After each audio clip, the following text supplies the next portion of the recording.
Hey everyone, today we're diving deep into the wild world of race debates, woke culture, and who's really pulling the strings behind the scenes.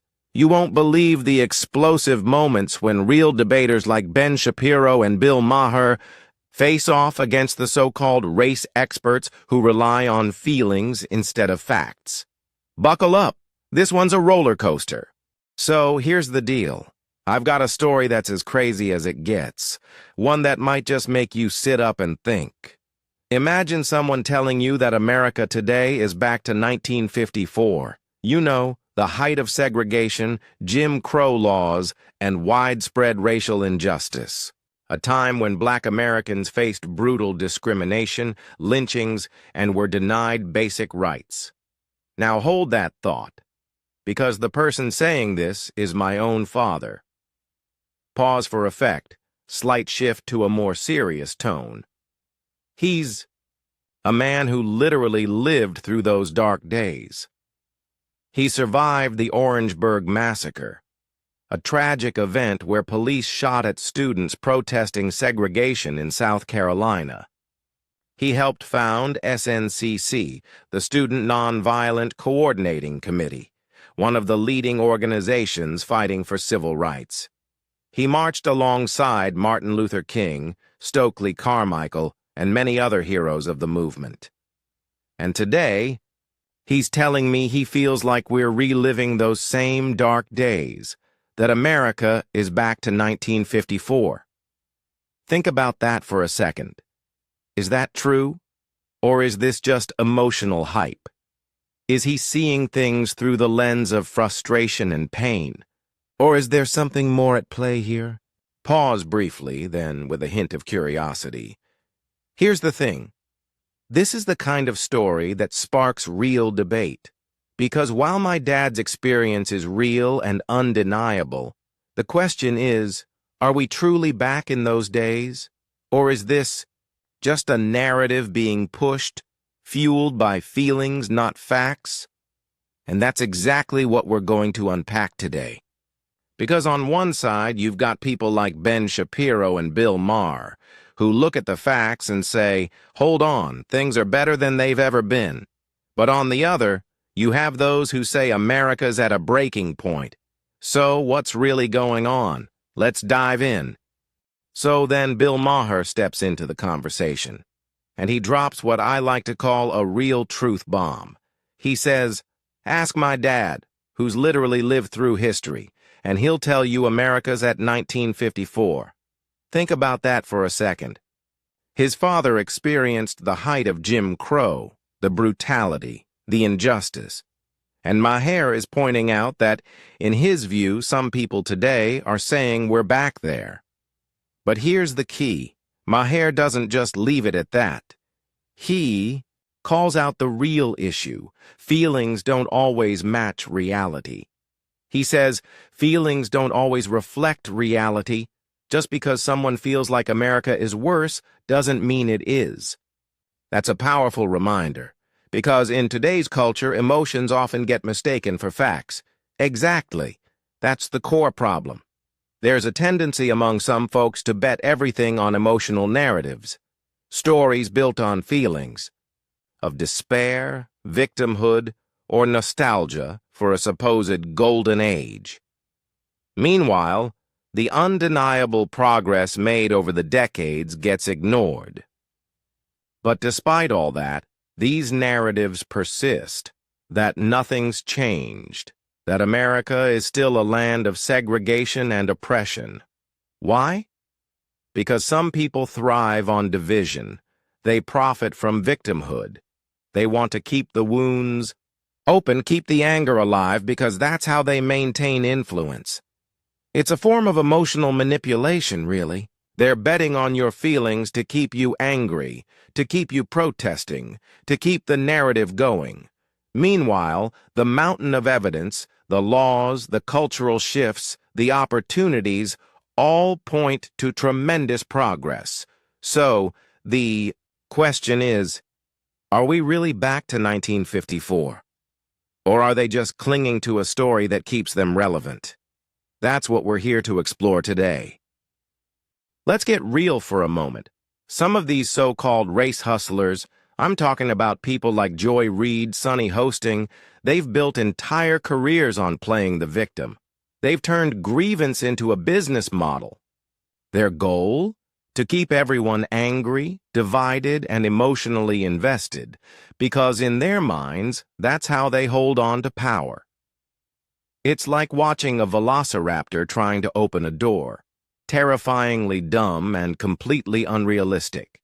They act as if we're still stuck in the 1960s, fighting the same battles, enduring the same injustices. But the truth? It's very different. Today's Black Americans have more opportunities than ever before. They're CEOs, doctors, lawyers, senators, every field you can imagine. The civil rights legislation of the 1960s laid the groundwork. But what's happened since then? Massive strides in education, business, politics, and culture. But instead of acknowledging this progress, these voices act like we're still in the era of Jim Crow. They pretend the barriers are unbroken, that the system is still stacked against Black Americans at every turn. And why? Because it keeps the narrative alive, the one that paints America as a racist, systemic oppressor. Make no mistake, there are still issues to address, but pretending that nothing has changed only fuels division and despair. Meanwhile, the real story is one of opportunity, resilience, and upward mobility, all happening right now.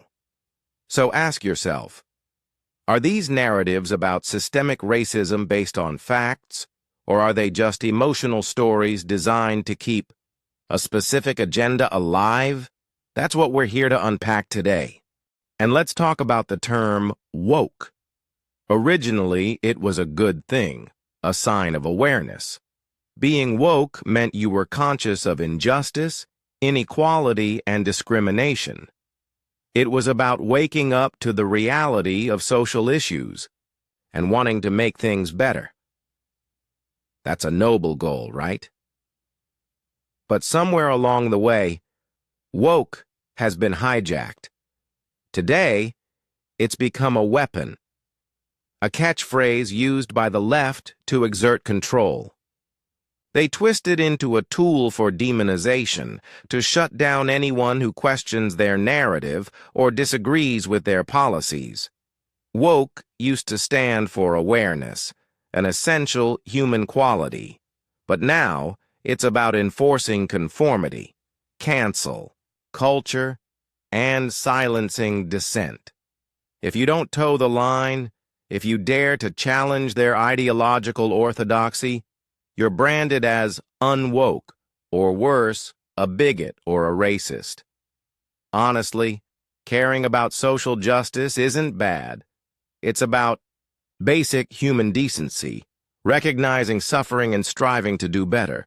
But the woke mob? They want more than that. They want to control your thoughts, your speech, your values, especially when it comes to religion, like Christianity, which they conveniently target as problematic or outdated. This isn't about justice anymore. It's about power. It's about shutting down opposing views, rewriting history, and punishing anyone who doesn't fit their version of moral correctness. And that's a dangerous road to go down, because freedom relies on open debate and the ability to disagree without fear of being silenced. So next time you hear woke, ask yourself, is this about awareness and progress? Or is it a tool for control and conformity? Because the difference is crucial, and it defines whether we're moving toward a more just society or one where free thought is under siege. Let's take a moment to compare the 1960s to today. Back then, Black Americans faced relentless segregation, violence, voter suppression, and systemic discrimination. They couldn't sit at certain lunch counters, vote without intimidation, or even attend the same schools as others in many places. The path was riddled with obstacles designed to keep them down, and the struggles were real and undeniable. But what about now? Today, Black Americans are represented in every sector of society. They're entrepreneurs, doctors, lawyers, teachers, elected officials, and influential voices in culture and politics. Laws like the Civil Rights Act, the Voting Rights Act, and countless others have legally protected against discrimination. College graduation rates among Black students have risen dramatically. The barriers that once seemed insurmountable are crumbling. This is progress, measurable, tangible, and undeniable. Yet, many of the so-called race hustlers, the ones always crying victim, ignore all of this. They choose to focus on the past, on oppression, on systemic racism, even when the facts show otherwise. Why? Because admitting how far we've come would ruin their grift. It would undermine their narrative that America is still fundamentally racist, still structurally oppressive. And that narrative keeps their power, their influence, and their income flowing. Instead of acknowledging the incredible progress, they push the same tired story of victimhood, a story that keeps Black Americans feeling powerless and dependent. Meanwhile, they promote radical ideas that further divide us, like men competing in women's sports. Let's be honest, that's just unfair. It's an attack on fairness and women's rights, plain and simple. So, the real question is, why do they cling to these narratives of oppression? Because admitting that America has made progress threatens their entire agenda. They prefer to keep the victim narrative alive because it's their grift, their leverage, and their power move. But the truth is, we've come a long way, and that progress deserves recognition, not denial. Here's the unvarnished truth. These narratives of ongoing oppression aren't genuinely about justice anymore. They're about power, plain and simple. The more they convince people that they're victims, the more influence those pushing the narrative gain. By fostering a sense of perpetual victimhood, these narratives keep communities divided and dependent. It's a strategy, a political and cultural game, to maintain control. The more people believe they're oppressed, the more they're manipulated into supporting policies, leaders, and ideas that perpetuate that very sense of victimization. But here's what gets lost in all of this. Real solutions. Actual progress. The kind that helps communities thrive gets ignored or sidelined.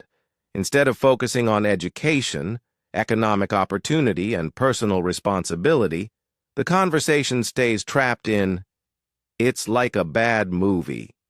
The villains keep crying, "Oppression," and the heroes keep fighting for fairness, equality, and justice. But the villains, they just want the spotlight. They want to be seen as victims, to keep their narrative alive, because that's where their power lies. Complaints, grievances, and blame. So while genuine efforts for progress and unity are overshadowed, the real victims are the communities, who could benefit from solutions, better schools, jobs, and opportunities. Instead, they're caught in a cycle of grievance and resentment, all fueled by those who profit from maintaining the status quo.